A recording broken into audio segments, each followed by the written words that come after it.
To provide a comprehensive overview of what visual communication is and what it entails, we're going to look at it from 3 different perspectives: the process behind learning design and the design process, the history and necessity of visual communication, and the theory behind the blend of science and art that is visual communication.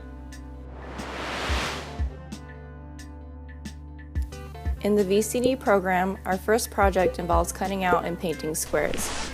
This very simple project taught us that craft is important, making us pay attention to the smallest of details. We were challenged to cut within a millimeter of the assigned measurements, otherwise it wasn't considered a perfect square. Studying Joseph Albers' color theory taught us how different hues and values affect each other. Through color matching exercises, we created depth as well as transparency. Placing light and dark values next to the same hue influenced how it was perceived in its environment. The next major lesson we learned in the VCD program is how to study typography as well as how to design our own typefaces. Students designed a total of 8 letters, eventually creating the word utopian. This process entailed hand painting each letter to learn the curves and angles of the various forms. In order to continue into the sophomore year, every student applied to the VCD program. Out of the applicants, about a quarter get accepted to continue on. Getting accepted into the program is a major accomplishment and relief to those that applied, but it's only the beginning of our education. Second year is when the real work begins. The Complex Object Project teaches students how to break down intricate objects into basic shapes. Once this is mastered, we outline the finished piece using a wireframe. Translating these shapes into a wireframe creates a foundation for our next step, which is deciphering light and shadow. The Pet Population Project begins with extensive research into any subject branching from the topic of domesticated animals. The spectrum of topics varied from animal weight loss to animal testing. Then students began studying how to most effectively display complex sets of data. Hand sketching is a major part of the design process. Then comes a never-ending period of refinements. This is when we realize that a project is never done. It is only finished when you run out of time. The end result is a display of information that is easy to read for anyone that it reaches, making it functional and beautiful.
It has been said that the purpose of design is to inform and delight.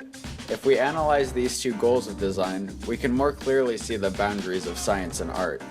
First, the information. In a comparison of the same coffee in a blue mug versus a white mug, coffee in the blue mug is perceived as sweeter because of the lack of contrast. Just as the color contrast between the mug and the coffee affects perception enough to change the taste of the coffee, Our job as designers is to influence the viewer's perception to elicit an intended reaction of our choosing. Typography exists to honor content. The typographer's one essential task is to interpret and communicate the text. Its tone, its tempo, its logical structure, and its physical size all determine the possibilities of its typographic form. Every aspect of type is considered, from the spacing between lines to the spacing between letters and the length of the measure, all to aid in the ease of readability. Typography should perform these services for the reader: invite the reader into the text, reveal the tenor and meaning of the text, clarify the structure and the order of the text, and link the text with other existing elements. To envision information is to work at the intersection of image, word, number, and art. The principles of information design are universal, like mathematics, and are not tied to unique features of a particular language or culture. Even though we navigate daily through a world of 3 spatial dimensions, the world portrayed in our information displays is caught up in the two-dimensionality of the endless flatlands of paper and video screens. Escaping flatland is the essential task of envisioning information, for all the interesting worlds that we seek to understand are inevitably multivariate in nature. In the micro-macro strategy of information design, detail accumulates into larger structures. Layering and separation solves the problem of various elements interacting and create patterns and texture simply through their combined presence. Take, for instance, a piece of paper with 2 vertical lines. Not only do you have the interaction of the 2 lines, but you have the interaction of the space between the 2 lines, the relationship of the lines and the edge of the page, and the separation of the space by the lines. Balance in design is similar to balance in physics.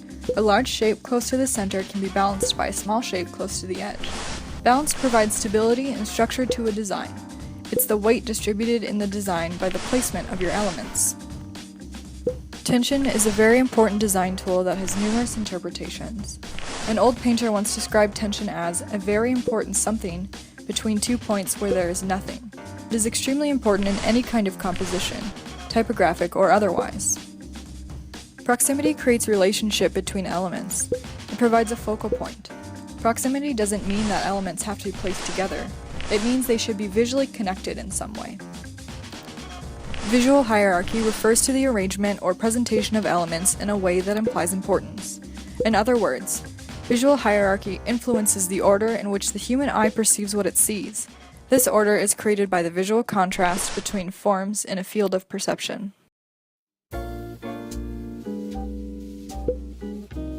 Visual communication, like written rhetoric, employs logos, pathos, and ethos to accomplish something. While visual communication persuades through logos with information, pathos provides an appeal to emotion, which, as humans, we are heavily influenced by. Every story has a set of characters that the viewer has to relate to in order to understand the complexities of that character and the plotline. This empathy can be with a person, an animated character, or even an inanimate object. When a viewer empathizes with a character and perceives situations through their perspective, it allows them to feel a broad and intense set of emotions. Empathy is the reason why half the audience members of romantic comedies leave in tears, and why thrillers have you at the edge of your seat.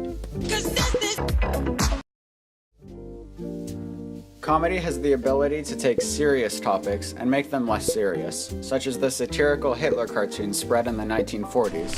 A similar phenomenon to this is the spread in popularity of internet memes. This method of remixing existing jokes and constantly adapting jokes allow people to share their wide perspectives on something and require the viewer to assume their perspective in order to find humor in it. Brands consistently appeal to happiness.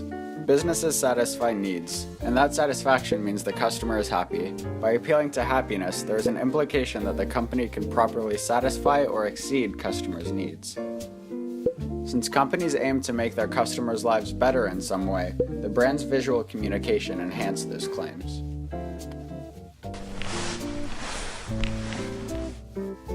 Appeal to senses is the reason why your mouth waters at a picture of food and is part of the reason why people still eat at McDonald's. Seeing a picture of food makes people think back to a time they ate that food, or food similar to it. Textures can make the viewer's brain reimagine what it feels like to touch that texture, and sound can be implied, causing viewers to imagine audio in static scenes. An important part of delighting viewers is subtlety. If something is designed such that the viewer is required to discover something on their own, it's more memorable. Once someone points out the arrow in the FedEx logo, it's very difficult to unsee. Through use of vague information, ambiguity, and implication of form, visual communicators can produce wonderfully intriguing content that requires viewers to think critically in order to obtain the information.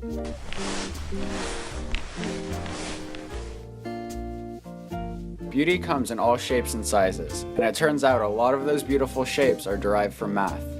Even subtle geometry has an important role in the perception of graphic design. Though viewers may not be conscious of why something is beautiful, the subconscious is aware of their relationships and can appreciate them. While form can be optimized for efficiency in typography, it can also be exploited to communicate emotions. For example, luxury brands have a distinct typographic style about them, often heavily contrasted letter weights, hairline rules, and elegant serifs. These communicate a drastically different perception from, say, children's toy packaging or black metal posters. Gestalt psychology, German for form, is a school of thought that describes phenomenon of human perception. A section of this study is on visual phenomenon, which describes such visual principles as closure, proximity, continuity, similarity, and figure and ground, or multi-stability. These visual principles rely on implied relationships, meaning form can be made from abstract parts but make a meaningful whole, or, more eloquently put, the whole is other than the sum of the parts.